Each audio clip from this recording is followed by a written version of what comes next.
Hi viewers, assalamu alaikum and welcome back to another video. तो आज की इस वीडियो में हम बात करने जा रहे हैं हाउ अ कैटाइन और एनाइन इज़ फॉर्म्ड, यानी कि फॉर्मेशन ऑफ कैटाइन और एनाइन को आज की वीडियो में हम डिस्कस करने जा रहे हैं। तो वीडियो शुरू से लेकर एंड तक देखिएगा और अगर आप लोग हमारे चैनल पर नए हो तो चैनल को सब्सक्राइब कर दीजिएगा, बेल आइकन को हिट कर दीजिएगा, वीडियो को लाइक और शेयर करना मत भूलिएगा। ठीक है, तो चलते हैं अपने टॉपिक की तरफ। पहले हम डिस्कस करेंगे कैटाइन को, उसके बाद हम डिस्कस करेंगे एनाइंस को। ठीक है, तो कैटाइन की तरफ चलते हैं। कैटाइन वो कहता है the cations are formed when an atom or groups of atom loses electron from its outermost shell. For example, cations are Na plus, K plus, Ca plus. Anions. The anions are formed when an atom or group of atom gains or addition of electrons of an atom. Example of anions are Cl minus, O minus. What is meant by molecular ion? Give an example. Molecular ion: when a molecule loses or gain an electron, it form a molecular ion. Example: CH4, He, N2, etc. ठीक हो गया।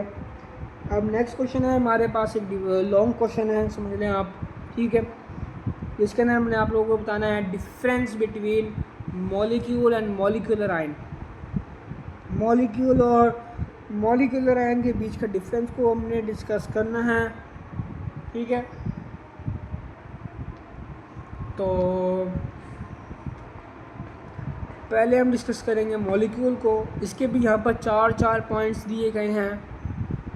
पहला point जो हमेशा की तरह definition का होता है। दूसरा पॉइंट यहाँ पर हमने इसमें यह बताना है दूसरे पॉइंट में कि ये न्यूट्रल होता है या इसके ऊपर चार्ज कौन सा होता है, हमने ये बताना है। तीसरे पॉइंट के अंदर हमने इसके फॉर्मेशन के बारे में बात करनी है। चौथे पॉइंट के अंदर हमने इसका यूनिट बताना है, यूनिट क्या होता है इसका। ठीक है, तो शुरू करते हैं। चार पॉइंट हैं, 4 पॉइंट मॉलिक्यूल के हैं, 4 पॉइंट मॉलिक्यूलर आयन के हैं। पहले हम 4 पॉइंट मॉलिक्यूल का डिस्कस करेंगे, उसके बाद 4 पॉइंट मॉलिक्यूलर आयन का डिस्कस करेंगे। तो पहले पॉइंट की तरफ चलते हैं, मॉलिक्यूल का।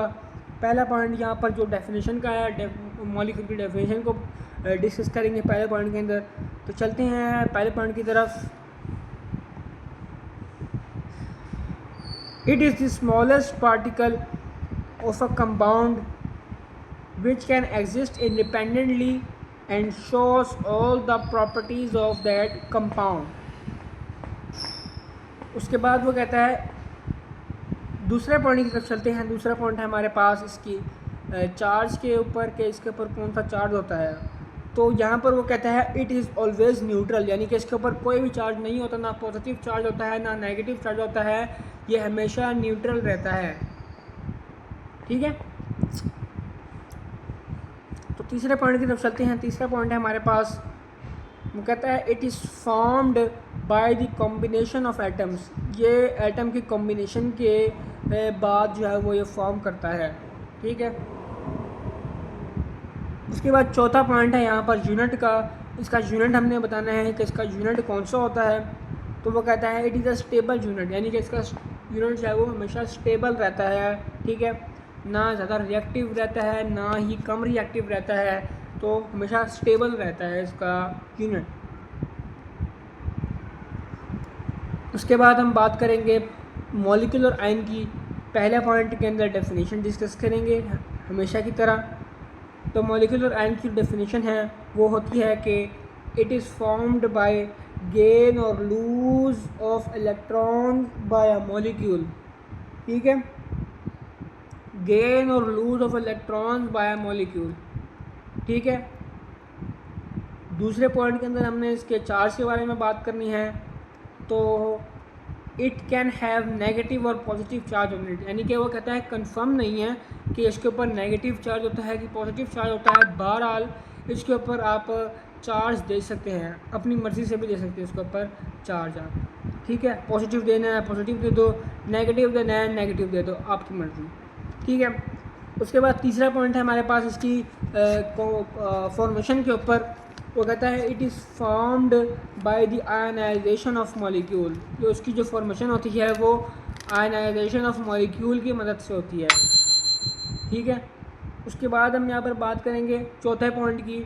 चौथे पॉइंट के अंदर हमें डिस्कस करना है वो कहता है चौथे पॉइंट के अंदर हमने इसकी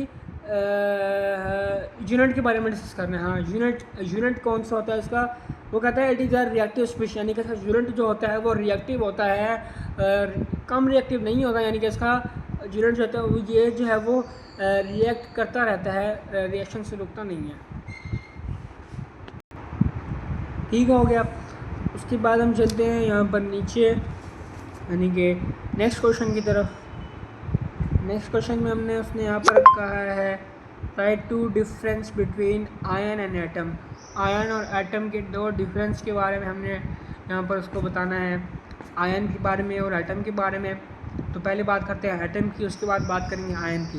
पहला पॉइंट एटम का, वो कहता है it is smallest particle of an element, ठीक है। उसके बाद दूसरा पॉइंट इसका वो कहता है it can or can not exist independently and can take part in a chemical reaction. वो कहता है ये कभी कभार जो है वो अकेले भी हिस्सा ले लेता है केमिकल रिएक्शन में, और कभी नहीं भी लेता अकेले केमिकल रिएक्शन के अंदर हिस्सा अकेले, ठीक है।